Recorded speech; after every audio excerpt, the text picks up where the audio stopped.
ओम शांति। राधे राधे। तो यहाँ का मौसम बहुत ही सुहावना है। तो हम सब निकलने वाले हैं अभी मुरली सुनने के लिए, और उसके बाद हम नाश्ता करेंगे। सभी लोग उठ चुके हैं, रेडी हो चुके हैं, और उसके बाद हम नाश्ता करके फिर जाएंगे हम रेस्ट करने के लिए रूम पर। ठीक है, चलिए शुरू करते हैं आज का ब्लॉग। मस्त वेदर, और हमें मिला भी नीचे रूम। ये देखिए कितना मस्त लग रहा है ना। मुरली सुनने के बाद चाय नाश्ता करके सब लोग कर रहे हैं रेस्ट। इसके बाद फिर जाएंगे हम लंच करने।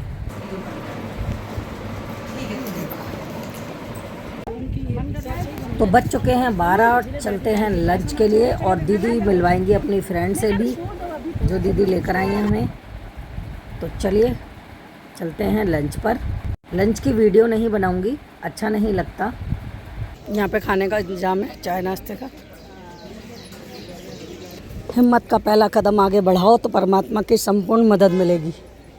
स्लोगन अच्छे लिखे हैं, बहुत अच्छे दीदी मिलेंगे अभी तो आपको। हाँ, खूबसूरती सच में बहुत अच्छी ही लगती है। तो दीदी लेकर आई हैं अपनी फ्रेंड से मिलवाने के लिए। बहुत टाइम बाद मिल रही हैं, तो हमें भी मिलवा रही हैं। ठीक है,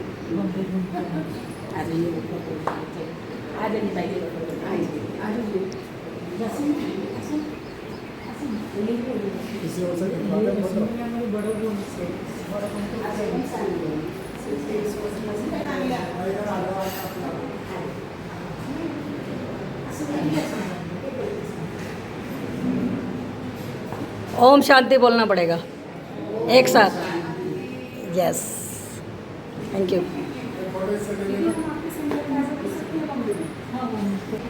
ओम शांति ग्रुप, अभी ग्रुप बन गया।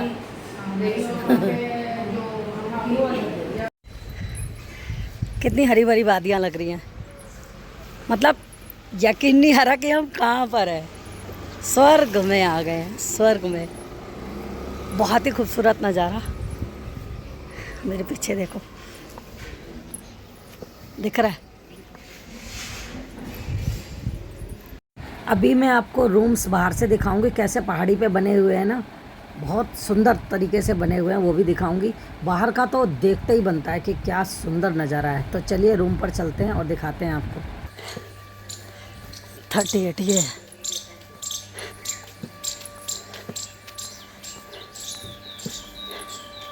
ये यहाँ से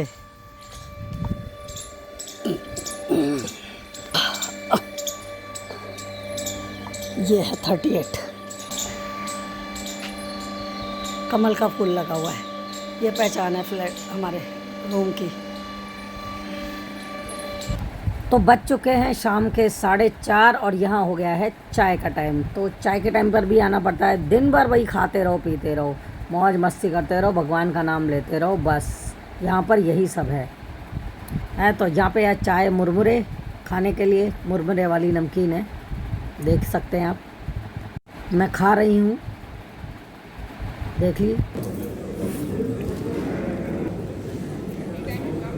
चाय नमकीन, मैंने कहा नाश्ते में चाय नमकीन।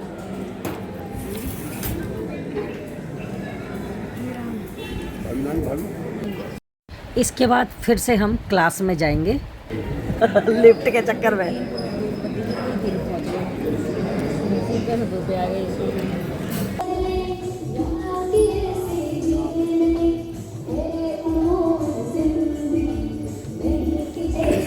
वेलकम है बिजनेस इंडस्ट्री विंग की इस कॉन्फ्रेंस में। हार्दिक स्वागत है मेरे से। ओम शांति। ओम शांति।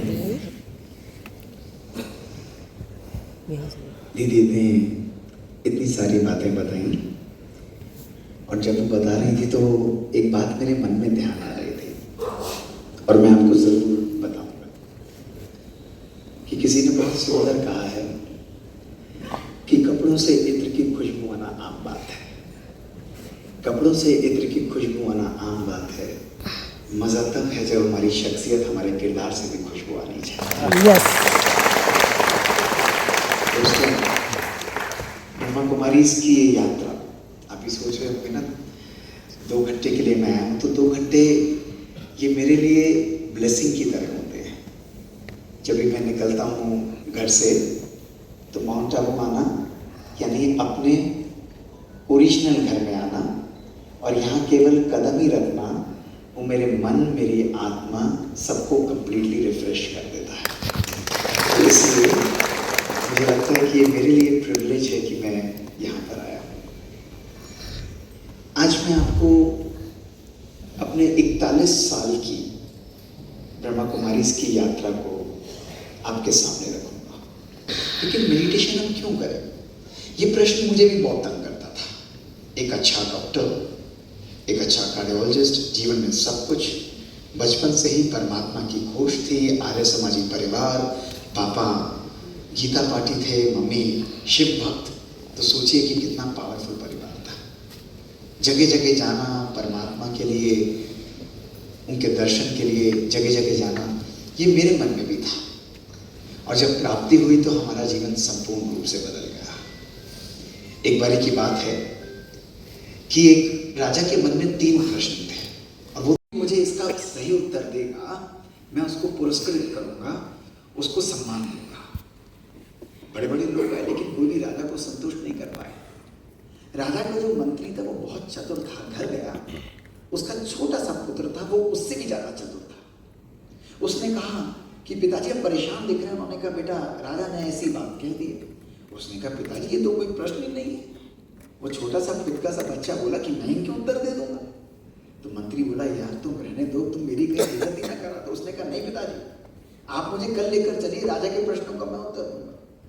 डरते डरते कल अगले दिन मंत्री उनको लेकर पहुंच गए वहां राज्यसभा में। जैसे ही पहुंचे सब हंस रहे थे कि अच्छा ये लड़का उत्तर देगा। और जैसे ही राजा के आगे आए तो राजा ने उनसे बोला बताओ मेरे पहले प्रश्न का उत्तर। तो बच्चा बोला महाराज आपके दरबार में कोई मेहमान पहली बार आया है, आप उसका सम्मान आदर सत्कार नहीं करेंगे, आप तो प्रश्नों का उत्तर पूछ रहे हैं। राजा घबरा गया। उसने कहा मुझे क्षमा करो, बताइए कैसे आपका सम्मान करूं, आदर सत्कार करूं। उसने कहा मंगवाइए एक सोने के गिलास में मेरे लिए 1 गिलास दूध। सभी लोग हंसने लगे। अब जैसे ही दूध आया उस बच्चे ने मुस्कुराते हुए उस दूध को लिया और अपनी उंगली लेकर उसके अंदर ऐसे ऐसे घुमाने लगा। तो राजा और सब लोग देखते रहे। थोड़ी देर हुई, उन्होंने कहा कि क्या कर रहे हो। उसने कहा महाराज इस दूध में मक्खन को ढूंढ रहा हूँ। उसने कहा अरे इस दूध में मक्खन ऐसे थोड़ी ना निकलता है। दूध फटता है, दही बनता है, छाछ बनती है, भिगोया जाता है तब मक्खन निकलता है, ऐसे ही थोड़ी ना मक्खन निकल जाता है। उसने कहा महाराज यही आपके पहले प्रश्न का उत्तर है। यही बात मैं आपको समझाना चाहता हूँ। केवल रोज पाठ करके जगह जगह जाके शास्त्रों को पढ़ के भगवान मिल जाता तो बहुत आसान है, लेकिन परमात्मा को प्राप्त करने के लिए अपने मन में उसके ज्ञान को आत्मसात करके मंथन करना होता है, उसको अपने जीवन में धारण करना होता है, संकल्पों को परिवर्तन करना होता है, तब भगवान की प्राप्ति होती है। राजा बहुत खुश हुआ। उसने कहा बहुत सुंदर तुमने ये बताया। उसने कहा मेरे दूसरे प्रश्न का उत्तर। उसने कहा आइए मेरे साथ। एक अंधेरे कमरे में उसे ले गए। राजा ने कहा बताओ भगवान करता क्या है। उसने कहा महाराज जरा एक दिया और एक माचिस मंगवाइए। जैसे ही दिया आया उस लड़के ने माचिस जलाई और दीप को प्रज्वलित कर दिया। उसने कहा महाराज बताइए इस अंधकार भरे कमरे में अगर मैं अंधकार हटाना हो तो कितने दिए जलाने पड़ेंगे। राजा ने बोला 1। उसने जैसे ही जलाया और अंधकार हट गया। उसने कहा महाराज ये भगवान का काम है। वो हमारे जीवन से अज्ञान के अंधेरे को हटाकर जब हम अपनी आत्मा को जागृत करते हैं तो हमारे जीवन को भी जागृत करता है, हमारे जीवन में भी ज्ञान आता है, हमें सोचने समझने परखने की शक्ति आती है। और जो जितना उस लौ उस दिए के पास रहता है उतना ही उसको उस शक्ति का आनंद का अनुभव होता रहता है, लाइट का अनुभव होता रहता है। राजा बहुत खुश हुए। उसने कहा ये बात तो मैंने कभी सोची नहीं थी कि भगवान हमारे जीवन से अज्ञान अंधेरे को मिटा देता है। खुशी खुशी राजा उत्साह में बोला कि बेटा मेरे तीसरे प्रश्न का उत्तर दो कि भगवान की शक्ति क्या है। उसने कहा ये दरबार में। अब दरबार में गए तो बच्चा नीचे बैठा खड़ा हुआ था और राजा सिंहासन पर था। राजा ने कहा बताओ मेरे तीसरे प्रश्न का उत्तर। बच्चा नाट गया। उसने कहा महाराज आप तीसरे प्रश्न का उत्तर मुझसे राजा बनकर पूछ रहे हैं, मेरा शिष्य बनकर पूछ रहे हैं। तो राजा घबराते हुए बोला कि मैं तो आपका शिष्य बनकर पूछ रहा हूँ। तो उसने कहा फिर आप ऊपर बैठे क्या कर रहे हैं, आप नीचे उतरिए। राजा घबरा गया और फट से सिंहासन से उतर कर नीचे आ गया। जैसे ही राजा नीचे आया, वो बच्चा फुदक कर जाकर राजा के सिंहासन पर बैठ गया। राजा ने कहा, मेरे प्रश्न का उत्तर दो। उसने कहा, अभी भी आपको प्रश्न के उत्तर देने की जरूरत है। उसने कहा, क्या? उसने कहा, यही तो भगवान की शक्ति है कि वो राजा को रंग बना सकता है और रंग को राजा बना सकता है। वाह वाह, क्या हम आज परमात्मा को अपने जीवन के अंदर केवल स्पेयर व्हील की तरह यूज करते हैं। जब जरूरत हुई भगवान को फिट कर दिया। हे भगवान, तुमने क्या कर दिया? तुम्हारी वजह से ऐसा हो गया। जैसे कि सारा बुरा करने के लिए भगवान इस दुनिया में बैठा हुआ है, और जैसे ही कुछ अच्छा होता है हम भगवान से कहते हैं कि हमारी मन्नत पूरी करो, हम ऐसे करेंगे, ऐसे करेंगे। लेकिन अगर परमात्मा को स्पेयर व्हील की तरह, स्टीयरिंग व्हील की तरह अपने जीवन में यूज करें तो हमारा संपूर्ण जीवन परिवर्तित हो जाता है। ये परिवर्तन केवल हमारे संकल्पों, केवल हमारी सोच के अंदर है। दोस्तों, आज मैं आप लोगों से पूछना चाहता हूँ, आज हमारे जीवन में आप सब लोगों को बताना चाहता हूँ कि इन परेशानियों को डील करने के लिए हमारे पास दो तरीके हैं। अब इन दो तरीकों में से आपको एक को चुनना पड़ेगा। पहला तरीका है, अगर परेशानी आती है तो परिवार को बदल डालो, अपने दोस्तों को बदल डालो, अपनी सरकार को बदल डालो, अपने प्रोफेशन को बदल डालो, सबको बदल डालो। और दूसरा तरीका है कि स्वयं को ही इतना शक्तिशाली बनाओ कि उन बाहर की परिस्थितियों का मेरे ऊपर असर ना हो। अब आप ही बताइए, इनमें से पहला तरीका बेटर है या दूसरे वाला? जोर से बताइए। दूसरा दूसरे वाला बेटर है। यही तो परमात्मा का राजयोग मेडिटेशन का आध्यात्मिक संदेश है कि बाहर के लोगों को परिवर्तन करना छोड़ दो, परिवर्तन की अग्नि को अपने अंदर प्रज्वलित करो। तो अभी 1 घंटे के लिए मोबाइल और सब चीजों को छोड़कर, is the first day of restaurant. आज का ये दिन आपके बचे हुए जीवन का पहला दिन है। दोस्तों, आज के बाद आप अपने जीवन को कितना सुंदर और श्रेष्ठ बनाएंगे, इसका निर्णय केवल और केवल आपके हाथ, आपके संकल्प में होगा। दोस्तों, पास्ट हुआ, लेकिन ध्यान रखिएगा कि जब एक संकल्प परिवर्तित होता है तो हमारी दृष्टि परिवर्तित होती है। जब हमारी दृष्टि परिवर्तित होती है तो हमारी कृति परिवर्तित होती है, हमारी वृत्ति परिवर्तित होती है। जब हमारी वृत्ति परिवर्तित होती है तो हमारी संस्कृति परिवर्तित होती है, और जब हमारी संस्कृति परिवर्तित होती है तो हमारी सृष्टि भी परिवर्तित हो जाती है। दोस्तों, यही संकल्प है, यही साधना है, और यही सृष्टि के परिवर्तन, स्व परिवर्तन का आधार है। दोस्तों, अंत में केवल एक लाइन के द्वारा कुछ सेकंड हम लोग बैठेंगे कि जीवन में हर जज्बात को दुआ नहीं मिलती, जीवन में हर जज्बात को दुआ नहीं मिलती, हर आरज़ू को जिंदगी में दुआ नहीं मिलती, हर आरज़ू को जिंदगी में दुआ नहीं मिलती।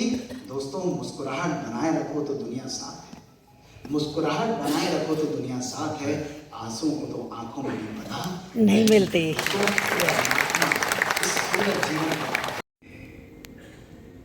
आनंद के सागर में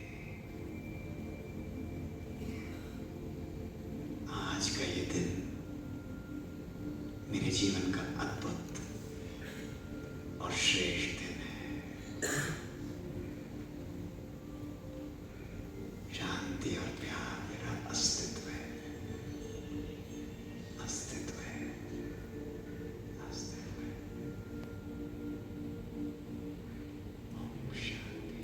ओम शांति, ओम शांति।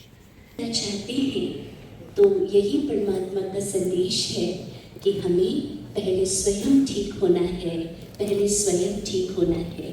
तो ऐसे ही ईश्वरीय वरदानों को और शक्तियों को पूर्ण रीति से अपने अंदर भर लें, अपने आप को शक्तिशाली बना लें। और ऐसे ही शक्तिशाली बनाने के लिए हम सभी के बीच में उपस्थित है एक ऐसा फरिश्ता, आदरणीय सुदेश दीदी जी, जो हम बैठकर हमारे को ईश्वरीय वरदानों से भरपूर करेंगे। और दीदी जी के लिए हम कहेंगे, दिव्यता की मूर्ति दीदी जी, पवित्रता की सूरत दीदी जी, दिव्यता की मूरत दीदी जी, पवित्रता की सूरत दीदी जी, जिसके नैनों में अलौकिक रूहानी नशा है, जिनके बोलों में ईश्वरीय वरदान है, और जिनके रोम रोम में बसा ईश्वरीय प्यार है। उस प्यार की गंगा को हम सभी के बीच में बहाने के लिए आप विचार करेंगे 81 वर्ष की उम्र में भी आज उनका सेशन 6:30 को है, परंतु दीदी जी 6:25 से ही आकर के बैठ गए, है ना?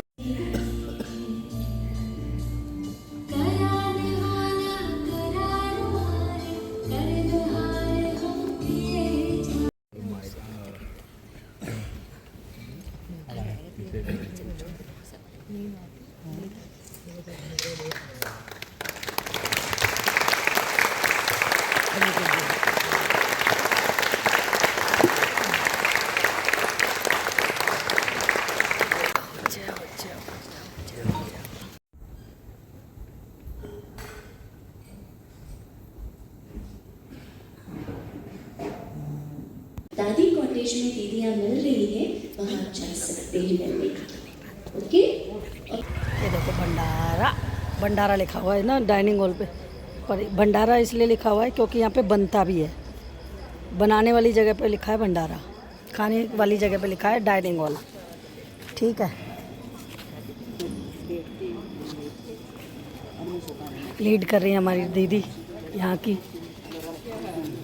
सबको लीड कर रही है। यहाँ मैं इसीलिए नहीं रहती कि ये मेरा बचपन जो बच्चे थे तो पतली बैठ के बैठते थे आते। अच्छा। और रोज मेरा यहाँ सवेरे शाम ये देखो, फॉलो मी, फॉलो मी। तो चलिए लंच करके ब्लॉग को करते हैं बंद। बाय बाय, टेक केयर, मिलते हैं नेक्स्ट ब्लॉग में। ब्लॉग थोड़े लंबे हैं